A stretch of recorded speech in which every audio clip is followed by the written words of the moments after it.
Përkujtohet sot 8 dhjetori dita e rinisë që shënon 35 vjet nga protestat studentore të vitit 1990, lëvizja paqësore që i dha fund regjimit komunist dhe hapi rrugën drejt demokracisë. Kjo datë është shpallur festë kombëtare prej vitit 2009, me vendim të kuvendit në nderim të studentëve të dhjetorit të vitit 90 dhe gjithë rinisë që u bë zëri kryesor i ndryshimit historik. Më 8 dhjetor 1990 një grup studentësh dhe pedagogësh në Universitetin e Tiranës ndërmorën hapin vendimtar duke u bërë iniciator të protestave paqësore që çuan në përmbysjen e regjimit komunist.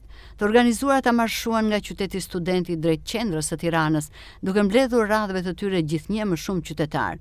Brenda pak orësh turma arriti rreth 1000 pjesëmarrës. Me thirrjen simbolike e duam Shqipërinë si gjithë Europa, të rinjt kërkuan pluralizëm politik, integrim europian dhe vendosjen e parimeve perëndimore të shtetit të së drejtës. Lëvizja studentore e vitit 1990 mbetet e vetmja lëvizje paqësore që ndryshoi rrënjësisht historinë e vendit. Protestat vazhduan deri në 11 dhjetor, kur në takimin me Ramiz Alin u konfirmua zyrtarisht pluralizmi politik. Menjëherë pas këtij momenti, studentët filluan organizimet për themelimin e Partisë Demokratike, duke shënuar fillimin e epokës së re politike në Shqipëri.